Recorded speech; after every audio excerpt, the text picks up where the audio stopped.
Assalamualaikum warahmatullahi wabarakatuh. Alhamdulillah rabbil alamin. Allahumma shalli ala Muhammad wa ala ali Muhammad. Pemirsa Khilafah News dimanapun Anda berada, salam jumpa kembali bersama dengan saya Aziz Rahman di program Kabar Petang edisi Sabtu 4 Juni 2022.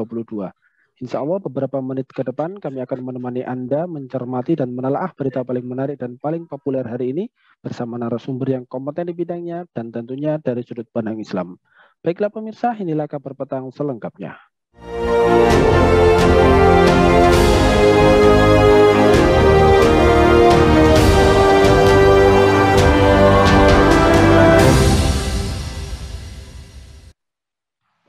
Pemirsa, kasus konvoi sejumlah orang menggunakan sepeda motor sambil mengkampanyekan sistem khilafah membuat resah masyarakat. Aksi tersebut selain terjadi di Cawang, Jakarta Timur, juga di Parongrong, Kabupaten Bandung Barat, dan Karawang. Berdasarkan pantauan video, aksi konvoi khilafah tersebut dilakukan oleh jemaah atau anggota organisasi Khilafatul Muslimin. Mereka membagikan selebaran berisi ajakan agar masyarakat mendukung sistem khilafah diterapkan di Indonesia. Direktur Pencegahan Badan Nasional Penanggulangan Terorisme (BNPT) Brigjen Polri R. Ahmad Nur Wahid mengatakan, kelompok Khilafatul Muslimin sama bahayanya dengan HTI, NII, dan ISIS. Sebab Khilafatul Muslimin juga mengkampanyekan tegaknya sistem khilafah di Indonesia yang berasaskan Pancasila dan Undang-Undang Dasar 1945. Nah pemirsa, bagaimanakah seruan khilafah dalam konteks hukum di Indonesia? Apakah konsep khilafah mengancam kelangsungan negara dan bagaimana juga posisi khilafah di dalam Islam itu sendiri? Pemirsa, untuk membahasnya kami telah terhubung dengan Bung Wahyudi Al-Maroki dari Pamong Institute. Kita sapa dulu beliau. Assalamualaikum warahmatullahi wabarakatuh, Bung Wahyudi. Waalaikumsalam warahmatullahi wabarakatuh, Bung Aziz. Alhamdulillah, bagaimana ini kabarnya Bung Wahyudi? Sehat, Bung? Alhamdulillah, kabar baik dan tetap semangat. Alhamdulillah baik Bung. Ini kan sebagaimana di pemberitaan konvoi bermotor dengan membawa poster kebangkitan khilafah ini terjadi di Cawang, Jakarta Timur. Selain membuat heboh warga, selain di sana ini juga terjadi di beberapa tempat. Bahkan Kabid Humas Polda Metro Jaya Kombes E. Zulpan angkat bicara terkait dengan peristiwa tersebut. Dia menyebutkan tindakan konvoi berbendera khilafah tidak dibenarkan di Indonesia. Nah, menurut Anda sendiri nih, Bung Wahyudi, apa ini tanggapan Anda terkait dengan masalah ini? Ya, setidaknya ada dua hal yang menjadi sorotan kita ya. Bahwa yang pertama adalah isu yang diangkat sendiri terkait dengan isu khilafah. Yang kedua dengan aktivitas yang dilakukan oleh sekelompok warga Indonesia yang ada di Jakarta itu yang berkeliling melakukan konvoi. Nah, dari dua sisi ini, dari segi ide dan maupun aktivitasnya, sebenarnya dua-duanya tidak ada persoalan dalam konteks kebijakan maupun hukum yang ada di negeri ini. Karena khilafah bagian dari ajaran Islam, kemudian juga dia bisa didakwahkan, berarti di situ, dan itu dijamin oleh konstitusi, setiap agama yang ada di negeri ini yang diakui, dia boleh menjalankan maupun mengamalkan ajaran agamanya masing-masing. Dan itu dijamin oleh konstitusi. Nah, terkait dengan aktivitas konvoinya, selama ini kan tidak ada masalah ya. Konvoi dia tidak menimbulkan kekacauan, tidak menimbulkan kegangguan, dia tidak menimbulkan kriminalitas gitu. Jadi sebenarnya dalam konteks ini tidak ada masalah. Nah, itu dua hal itu yang mungkin butuh kita pelajari dan kita lihat. Nah, kenapa muncul keresahan? Nah, ini sebenarnya perspektif ini. Kenapa orang jadi resah kalau isu khilafah yang diangkat? Sementara kalau orang kampanye tentang LGBT yang baru-baru itu, orang mengibarkan bendera pelangi bahkan di kedutaan Inggris gitu, di Jakarta juga, kok tidak seribut ini, tidak seresah ini. Artinya dalam konteks ini cara pandangnya ada persoalan. Bagaimana memandang khilafah sebagai ajaran agama dipandang sebagai sesuatu yang meresahkan, sementara dalam konteks yang lain baru saja juga terjadi orang mengibarkan bendera pelangi atau bendera LGBT di kedutaan Inggris yang ada di Jakarta, orang tidak seresah itu.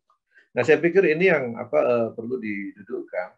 Jadi jangan sampai negeri ini yang mayoritas Muslim dia sangat ramah dan tidak resah pada ajaran yang sangat membahayakan kehidupan berbangsa bernegara, yaitu ajaran konsep virus LGBT itu. Nah, sementara jadi resah ketika ajaran Islam yang dimunculkan. Jadi saya pikir itu yang harus didudukkan. Jangan sampai kita ini ikut-ikutan resah, ikut-ikutan mempersoalkan orang yang berbicara bahkan mendakwakan ajaran agamanya yang memang merupakan konsep bagian dari ajaran Islam. Saya pikir itu, Bung Aziz. Ya, baik Bung. Lantas kemudian, bagaimanakah seruan khilafah dalam konteks hukum di Indonesia? Ini menurut Anda seperti apa ini, Bung Wahyudi? Ya, kalau seruan khilafah sendiri di konteks hukum, dia kan dalam hal ini bagian dari ajaran Islam yang dijamin oleh konstitusi bagi umat Islam untuk mengamalkan ajarannya masing-masing gitu ya, dilindungi oleh negara, dilindungi oleh konstitusi. Dan tidak ada satu produk hukum pun di negeri ini yang menyatakan ajaran Islam itu sebagai terlarang gitu. Tidak ada. Ini harus diperjelas.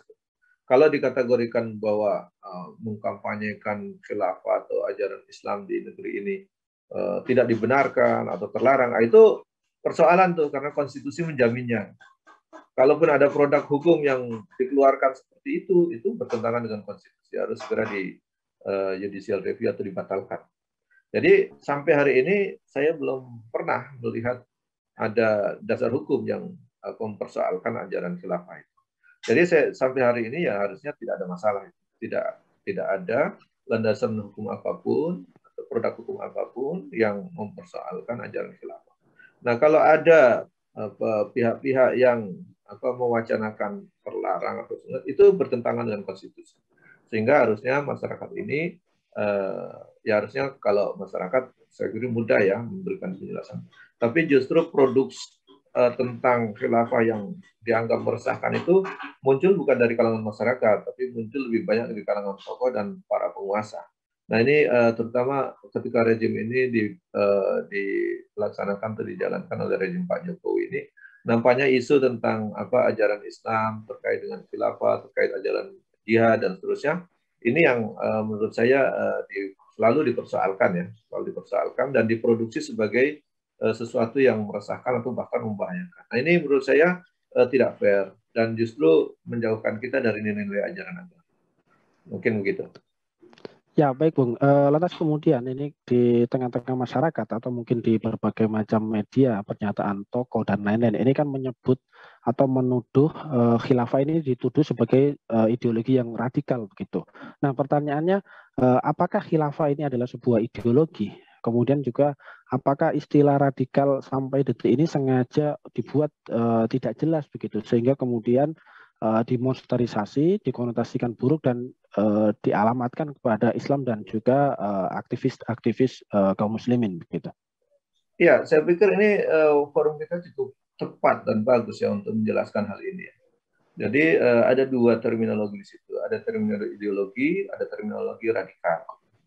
Jadi khilafah itu perlu kita luruskan ya, ini pandangan yang sampai hari ini banyak orang yang salah kaprah, yang menganggap khilafah itu sebuah ideologi. Itu pandangan yang sangat keliru dan menyesatkan. Bahkan pandangan ini atau pemahaman ini anut juga atau dipahami juga oleh sebagian pejabat kita yang masih menganggap bahwa khilafah itu sebagai ideologi. Saya pernah menulis artikel itu kalau tidak salah beberapa kali itu untuk menjelaskan khilafah itu bukan ideologi, tetapi khilafah itu adalah sistem pemerintahan Islam yang diwariskan oleh Rasulullah SAW ketika wafat dan dilanjutkan kepada Khalifah Abu Bakar, Khalifah yang pertama. Dan itu betul-betul bahwa sistem ini adalah sistem warisan Nabi yang kemudian diwariskan kepada para sahabatnya, yang setelah itu dilanjutkan oleh para khalifah yang lain. Setelah Khalifah pertama Abu Bakar, kemudian Umar, Utsman, Ali, dan seterusnya lah. Jadi konteks ini harus kita pahamkan betul bahwa khilafah itu bukan ideologi.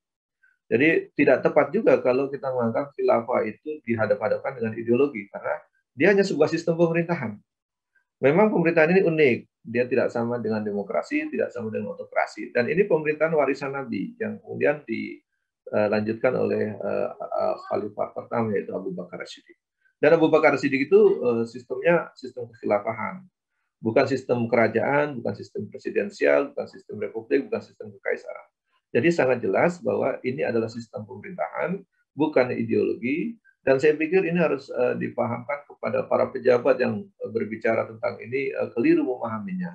Jadi sudahlah, kita ini negeri mayoritas Muslim, membedakan khilafah sebagai ideologi dan sistem pemerintahnya tidak betul gitu. Saya pikir itu memalukan itu. Kalau itu di kalangan pejabat, saya pikir sudah keterlaluan.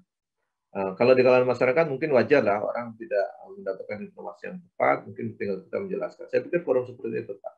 Itu yang pertama ya. Jadi khilafah itu bukan ideologi, tetapi dia sebuah sistem pemerintahan. Oleh karenanya, membandingkan khilafah dengan ideologi lain, misalnya ideologi komunis, ideologi kapitalis, itu tidak tepat. Karena khilafah bukan ideologi, sehingga tidak layak dibandingkan dengan ideologi yang ada.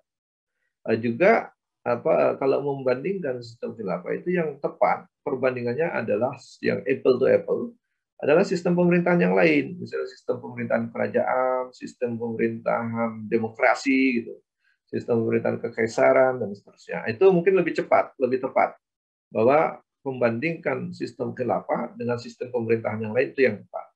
Membandingkan khilafah dengan ideologi, baik itu apalagi di negeri ini sering dihadap-hadapkan dengan Pancasila, khilafah bertentangan dengan Pancasila, itu tidak tepat karena khilafah di satu sisi adalah sistem pemerintahan, bukan sebagai sebuah ideologi. Saya pikir begitu. Nah, yang kedua terkait dengan terminologi radikalisme. Nah, ini tadi kan dikaitkannya khilafah itu ideologi radikal tuh. Ideologi sudah kita bahas bahwa khilafah bukan ideologi, sistem dia adalah sebuah sistem pemerintahan. Nah, ketika ditempelkan radikalisme, ini memang persoalan. Jadi radikal ini kan sebuah terminologi yang lahir bukan dari nenek moyang kita, bukan dari dalam negeri. Radikal itu tidak ada terminologi, kita cari dari bahasa daerah manapun tidak muncul istilah radikal. Di Nusantara ini ya, misalnya bahasa Jawa, cari asal kata radikal yang memang dari situ nggak ada. Memang radikal itu muncul dari luar dan terminologi dari luar, dari Inggris gitu ya, yang kemudian bahasanya bahasa Inggris, kemudian memang dari barat lah kalau kita bilang, dan terminologi ini memang ditujukan untuk tindakan yang memang menggunakan kekerasan dan melakukan teror di tengah-tengah publik misalnya. Itu disebut gagasan radikal. Nah, radikal dalam konteks ini, dalam konteks keilmuan memang diperlukan, bahwa radik itu kan dikenal dari akar, dari sebuah gagasan yang mengakar atau mendasar. Nah, ajaran ini muncul dari Barat, bukan dari dalam negeri, dan terminologi ini dihadapkan dengan Islam, ditempelkan kepada ajaran Islam yang seolah-olah menakutkan. Padahal istilah radikal ini adalah istilah yang amelioratif kalau kita bisa pandang sebagai perspektif positif. Kalau kita membuat negatif, maka dia bisa jadi yang peyoratif. Jadi radikal ini bisa ditempelkan. Makanya kalau Prof. Tuki itu mengutip pendapatnya, radikal itu dia singkat jadi ramah, terdidik, dan berakal. Nah, kalau dalam konteks ini kan berarti positif itu, baik. Jadi posisinya amelioratif. Nah, jadi negatif kalau radikal itu dikategorikan itu kekerasan, membahayakan, menakutkan. Nah, itu jadi peyoratif, jadi menakutkan. Nah, dalam konteks ini radikal, tentu kalau kita ingin berpikiran positif, maka kita harus memandangnya sebagai suatu hal yang positif. Negeri ini tidak mungkin bisa merdeka kalau tidak ada gagasan radikal atau tidak ada para pejuang yang radikal untuk melawan penjajahan. Nggak mungkin bisa merdeka. Jadi radikal itu bisa dipandangnya sebagai positif kalau kita ingin berpikir positif. Jadi kalau tidak ada para pejuang kita yang radikal terhadap penjajahan dulu, tidak ada para pejuang kita yang punya gagasan untuk memerdekakan ini secara radikal, negeri ini juga masih terjajah oleh penjajah-penjajah Eropa. Nah, oleh karenanya istilah radikal ini kita harus tepatkan bukan pada ajaran agama, bukan pada Islam. Harus lekatkan tepat kepada pihak yang tepat, yaitu para penjajah. Jadi kalau dulu Belanda itu menyebutnya para pejuang kita itu penegri ini para ekstremis, para dibilangnya itu tindakan-tindakan yang ekstrim gitu ya. Nah, itu sekarang berubah jadi radikalis. Jadi itu memusuhi bangsa sendiri kalau kita menyampaikannya. Jadi radikal tidak tepat kalau kita lekatkan kepada ajaran Islam. Karena memang ajaran Islam dalam konteks ini memang harus mendasar, tetapi tidak boleh dipandang sebagai sesuatu negatif. Nah, kalau mau meletakkan radikal itu sebagai sesuatu yang peyoratif atau negatif, saya pikir tidak tepat kalau disandingkan dengan ajaran agama. Jadi ini yang perlu kita dudukkan. Jadi istilah radikal memang tadi dibuat secara liar, secara terbuka dan tidak tegas apa yang disebut radikal itu. Jadi di situ pihak siapapun yang melakukan gagasan yang dianggap bertentangan dengan kepentingan pihak tertentu dituduh aja radikal. Nah, kalau sudah begitu, ini bukan terminologi ilmiah, bukan terminologi yang bisa dipahami sebagai terminologi positif, jadinya negatif karena ditudingkan sebagai ajaran radikal. Sebagaimana menuding khilafah maupun Islam atau ajaran yang lain dituding sebagai radikal. Ormas Islam dan lain disebut ormas radikal dan seterusnya. Itu negatif semua isinya.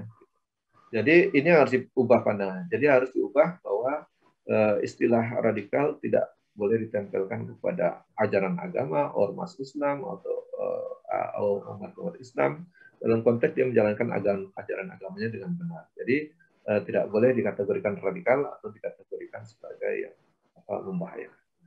Saya kira gitu, Bung Agus. Ya, baik, Bung. Lantas kemudian ini kan di tengah-tengah masyarakat ya, sebagian pihak ini menyebutkan bahwa khilafah ini sebagai sesuatu yang anti keberagaman, ya, bersifat eksklusif atau hanya untuk orang Islam serta kemudian menyebabkan perpecahan. Nah, sebenarnya seperti apa ini konsep khilafah itu sendiri? Ini mohon tanggapannya ini. Ya, kalau dibilang anti keberagaman, menimbulkan perpecahan, mengancam persatuan, anti kebinekaan. Saya pikir semua itu terminologi negatif yang dilekatkan atau ditudingkan ke sistem Islam atau sistem khilafah tadi. Dan itu sebenarnya tidak punya dasar sama sekali. Sehingga baik dari dasar sejarah maupun dari segi fakta yang ada, itu semua tidak berdasar. Sehingga lebih cenderung tudingan itu adalah fitnah. Nah, sayangnya fitnah itu diproduksi bukan oleh individu, bukan oleh orang-orang biasa, tapi oleh tokoh tertentu, oleh pimpinan ormas atau bahkan pimpinan partai atau bahkan pejabat negara, sehingga jadi makin negatif itu tudingan itu. Coba kita bedah satu persatu ya. Benarkah khilafah itu anti kebinekaan, gitu, anti keberagaman atau intoleran? Kita uji gitu. Ketika dalam sistem khilafah, ada nggak istilah-istilah bahwa khilafah itu dalam praktiknya intoleran? Ketika Khalifah Umar itu memasuki Yerusalem ataupun Palestina, maka uskup di Palestina itu waktu itu sangat ketakutan. Dianggap bahwa kalau Khalifah Umar masuk itu terjadi pembantaian dan pengusiran terhadap orang-orang minoritas atau orang-orang Nasrani waktu itu. Maka Uskup Sovereignimus sangat ketakutan ketika itu Khalifah Umar datang untuk berkeliling. Jadi saat itu ternyata Khalifah Umar ingin diserahkan kunci gereja dan kunci tempat ibadah mereka. Khalifah Umar mengatakan tidak. Justru kami datang untuk menjamin Anda keselamatan Anda. Tidak ada paksaan, tidak ada intimidasi. Bahkan umat Islam tidak boleh mengganggu rumah ibadah orang lain. Itulah praktek kekhilafan di zaman Khalifah Umar. Di zaman Nabi sendiri di Madinah, kalau kita lihat Madinah itu kan komposisi masyarakatnya yang bukan seragam atau homogen. Dia komposisinya juga heterogen, tapi beragam. Jadi masyarakat yang beragam. Dan apakah cuma Islam agamanya? Bukan. Ketika Nabi mendirikan negara Madinah, itu bukan orang sebagian besar Muslim, bukan. Bahkan sebagian besarnya bukan Muslim. Mereka mayoritasnya bukan Muslim. Dan Rasul membuat kesepakatan dengan mereka yang kemudian dikenal istilah teori modernnya itu do kontrak sosial. Atau kemudian disebut dengan membuat piagam Madinah yang disebut dengan konstitusi tertulis pertama di dunia itu. Nah, di pasal 42 itu disebutkan bahwa jika terjadi perselisihan di antara penduduk Madinah, maka dikembalikan kepada Allah dan Rasulullah Muhammad SAW untuk memutuskannya. Kira-kira apa isinya begitu. Nah, dengan demikian bahwa kalau gambaran sejarah yang seperti itu tidak berdasar, kita menyatakan bahwa khilafah itu nanti mengancam kebinekaan atau dia tidak toleran terhadap minoritas. Tidak. Bahkan ketika Madinah didirikan tuh posisinya Muslim bukan mayoritas, tapi justru mereka bisa sepakat. Gitu. Kemudian Rasul wafat, dilanjutkan oleh Khalifah Abu Bakar sebagai Khalifah pertama. Kemudian Khalifah Umar sebagai Khalifah kedua yang saya tadi jelaskan ketika memasuki Palestina, membebaskan Palestina dari pasukan Bengis yang ada kala itu membebaskan dari cengkeraman mereka, justru melindungi para pendeta maupun penganut Nasrani yang ada saat itu di negeri bumi Palestina itu, Al-Quds itu. Nah, oleh karenanya itu dalam segi sejarah terbukti. Dan kalau mereka mengatakan khilafah itu mengancam kebinekaan di negeri ini, itu belum terbukti dan fitnah menurut saya. Secara fakta belum ada. Karena kan fakta sekarang ini khilafah belum diterapkan dan belum dipakai oleh kita. Dan kalau kita bilang terjadinya intoleran saat ini, bukan karena kita saat ini menggunakan sistem khilafah, bukan. Kemudian dibilang terjadinya kekerasan, terjadinya banyak persoalan saat ini, bukan karena kita menggunakan sistem khilafah, tetapi saat ini kita menggunakan sistem yang lain, yaitu sistem demokrasi. Nah, itu kira-kira begitu. Nah, itu dari sistem kebinekaan, bahwa khilafah menjamin kebinekaan. Fakta sejarah menunjukkan itu, dan faktualnya sekarang juga demikian. Nah, berikutnya tudingan bahwa khilafah mengancam NKRI, mengancam persatuan kita, gitu ya, bisa bubar negara ini kalau pakai khilafah. Itu pandangan yang sangat tendensius dan keliru. Saya kasih contoh ya sekarang, bahwa sistem khilafah itu perspektifnya itu mempersatukan, bukan mengadu domba, bukan mempertentangkan, bukan membubarkan, tetapi mempersatukan. Sebagaimana penduduk Madinah kala itu ketika Rasul datang, itu kan terjadi dua kutub, yaitu kutub kaum muhajirin yang datang dan kaum ansor yang sebagai penduduk setempat, yang komposisi ekonominya sangat berbeda. Tapi Rasul melakukan suatu kebijakan itu apa? Mempersatukan. Nah, dalam sistem khilafah bukan sekedar mempersatukan yang diturunkan Nabi, tetapi mempersaudarakan. Ini lebih tinggi lagi tingkatannya.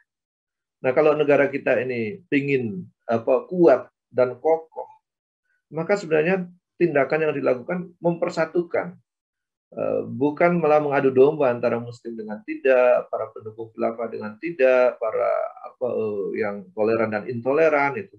Saya pikir ini justru terminologi yang membuat negara ini lemah karena masyarakatnya saling berhadap-hadapan atau saling curiga atau berpecah belah.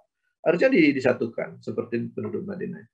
Nah, kalau tudingan bahwa khilafah itu mengancam NKRI, bisa bubar NKRI, itu juga tudingan yang tidak beralasan, karena faktanya itu tidak tepat, karena kita sekarang ini tidak menggunakan sistem khilafah, tetapi faktanya negeri ini juga sudah terkoyak.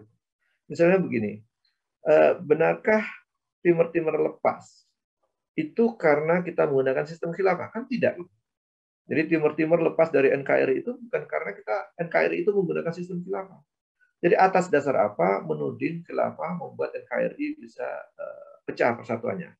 Kedua, adanya sebagian kelompok masyarakat di Papua yang sekarang mungkin disebutnya KKB atau OPM, mereka ingin memisahkan diri gitu. Pertanyaannya, apakah mereka ingin memisahkan diri dari negeri ini karena negeri ini menggunakan sistem khilafah? Kan tidak. Jadi tudingan bahwa khilafah itu bisa memecah belah itu tidak berdasar sama sekali dan cenderung fitnah. Faktanya KKB, OPM, RMS yang di Maluku itu ingin memisahkan diri dari negeri ini bukan karena negeri ini menggunakan sistem khilafah. Justru menggunakan sistem saat ini, sistem demokrasi yang begitu mahal ini, itu justru mereka masih tetap ingin memisahkan diri. Tudingan-tudingan bahwa khilafah itu memecah belah itu tidak terbukti sesuai catatan sejarah maupun faktual yang ada hari ini. Hari ini yang ada bahwa adanya gerakan separatis di Papua yang ingin memerdekakan diri, bukan karena disebabkan kita menggunakan sistem khilafah. Dan faktanya kita tidak menggunakan sistem khilafah, mereka sudah ingin pisah. Gitu. Jadi sebenarnya apa yang ingin membuat kita itu berpecah belah atau mengancam persatuan? Jadi tudingan mengancam persatuan itu tidak terbukti sama sekali secara sejarah maupun secara faktual. Nah, saya pikir ini cara-cara pandang seperti ini harusnya diluruskan. Jadi khilafah itu menjamin persatuan, menjamin kemajemukan. Justru tadi saya contohkan di Palestina bagaimana Khalifah Umar itu melindungi umat yang lain. Nah, ini mungkin saya pikir semua harus dijawab dengan jelas kepada masyarakat terkait dengan posisi ajaran Islam ini. Begitu, Bung Aziz? Ya, baik Bung. Jika memang khilafah itu seperti demikian, seperti yang sudah Anda jelaskan, ini terakhir Bung. Bagaimanakah seharusnya umat Islam di dalam merespon sejumlah isu yang bernuansa Islamophobia, dalam hal ini menuduh negatif terkait dengan ajaran Islam, yakni khilafah itu sendiri? Ya, sebenarnya memang ini persoalan besar ya. Penduduk yang mayoritas Muslim di negeri ini tidak mampu menjelaskan dengan baik ajaran Islam itu sendiri kepada masyarakat yang lain, gitu. Termasuk kepada para pejabatnya. Yang sebenarnya saya bilang itu kenapa isu bahwa khilafah itu berbahaya, mengancam persatuan ini kan bukan karena dihembuskan oleh masyarakat biasa. Seandainya masyarakat biasa yang salah paham, itu cukup pejabat misalnya presiden langsung membuat pernyataan. Sudah masyarakat ya, sehari ini tidak boleh lagi saya mendengar ada masyarakat yang mempersoalkan khilafah. Sudah, itu ajaran Islam, nggak usah dipersoalkan.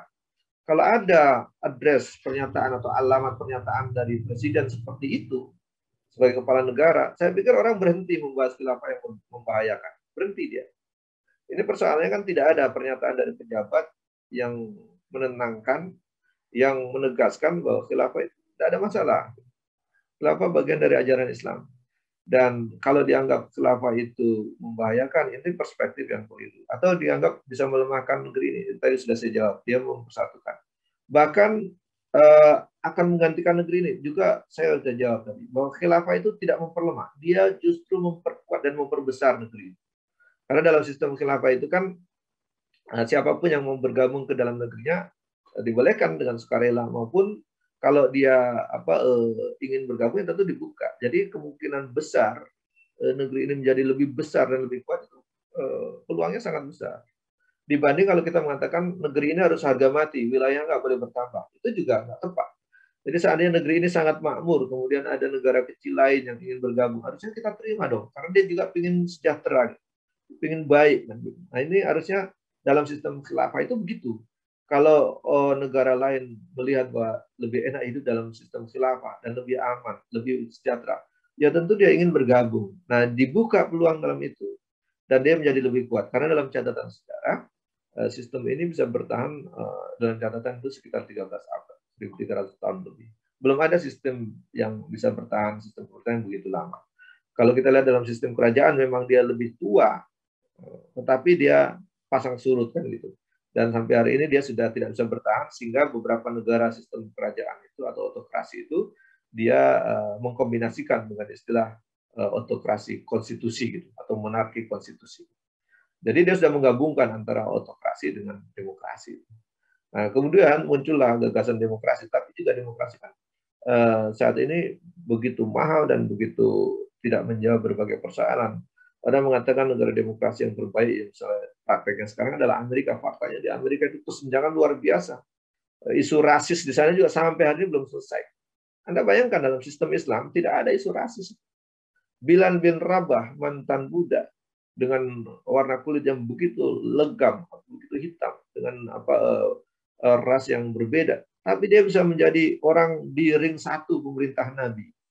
Bahkan kalau boleh bilang dia menjadi orang yang terdekatnya Nabi, dia tukang azannya Nabi. Jadi itu tidak ada persoalan dalam Islam itu, karena tidak pernah membahas ras. Bagaimana sistem demokrasi di Amerika sampai hari ini urusan ras saja belum selesai.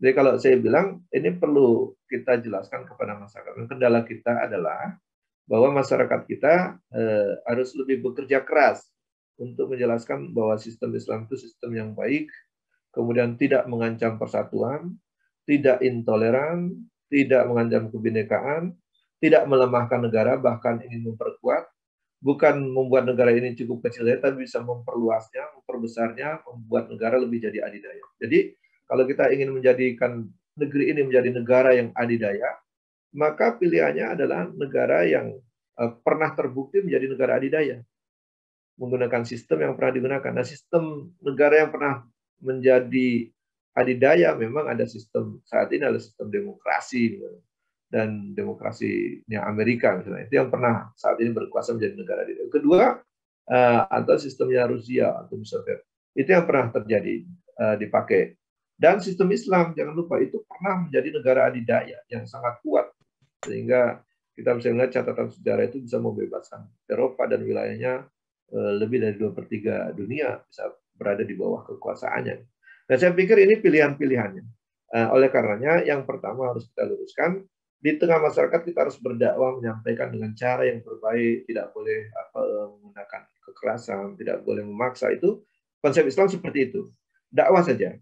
Dakwah menjelaskan bahwa Islam itu seperti bagaimana yang sesungguhnya, tidak boleh ditakut-takuti, juga tidak boleh di kamuflase, ditutup-tutupi, mengatakan khilafah tidak ada sistem pemerintahan, itu juga keliru. Ada sistem pemerintahan Islam dalam Islam itu yang disebut khilafah itu.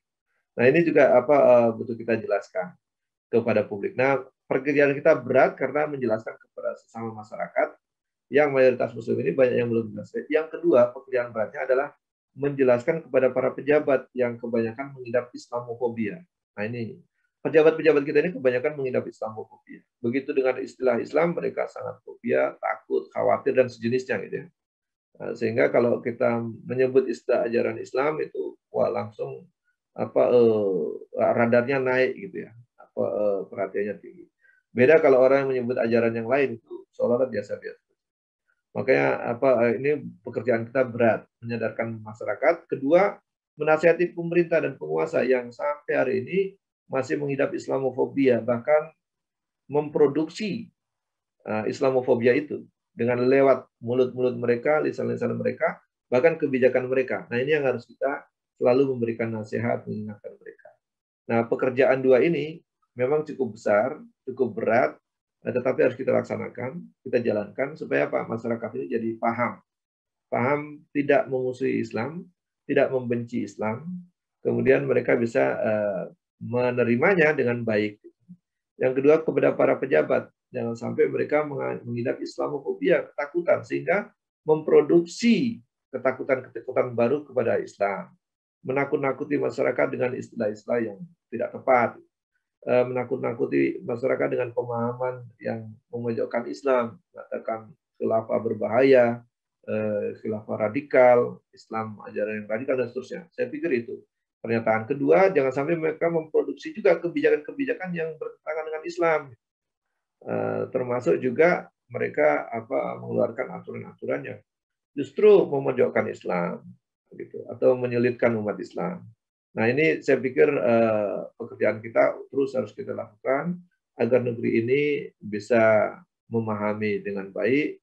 Bahkan negeri yang mayoritas Muslim ini semestinya belajar kepada masyarakat Madinah, yang ketika masyarakat Madinah itu mayoritasnya bukan Muslim, tetapi mereka bisa menerima Islam, dan keputusan dan aturannya mereka tunduk kepada Allah Subhanahu Wa Taala, sehingga keputusan diserahkan kepada syariat Islam maupun pemimpinnya itu Rasulullah Muhammad SAW.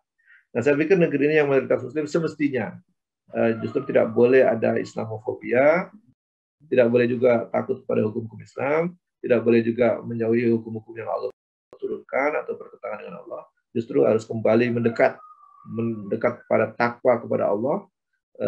Kalau apalagi kita baru selesai Ramadan, nah itu ujung sebagai buah Ramadan itu kan harusnya takwa, yaitu semakin taat dan patuh kepada Allah SWT, mengikuti semua perintahnya, menjauhi segala larangan. Saya pikir kalau itu kita lakukan, tidak akan ada muncul pernyataan-pernyataan yang memojokkan Islam, atau mengandung Islamofobia. Mungkin begitu, Bung Aziz. Ya, baik, Masya Allah, ini penjelasan yang luar biasa. Syukron wa jazakumullahu khairan katsiran kepada Bung Wahyudi. Terima kasih sudah hadir di Kabar Petang pada edisi kali ini. Insya Allah kita nanti ketemu lagi di lain waktu dan juga di lain kesempatan. Assalamualaikum warahmatullahi wabarakatuh, Bung Wahyudi. Waalaikumsalam warahmatullahi wabarakatuh, Bung Aziz. Baik pemirsa, demikianlah Kabar Petang pada edisi kali ini. Semoga Anda mendapatkan banyak manfaat dari acara kami. Jangan lupa saksikan kami pekan depan di jam dan channel yang sama. Dan jangan lupa juga like, comment, share, subscribe, serta klik tekan tombol loncengnya agar tidak ketinggalan update terbaru dari Khilafah News. Karena hanya di sinilah Anda akan mendapatkan informasi aktual, terpopuler, dan tentunya dari sudut pandang Islam. Akhirnya saya Aziz Rahman beserta seluruh kru yang bertugas undur diri. Wassalamualaikum warahmatullahi wabarakatuh.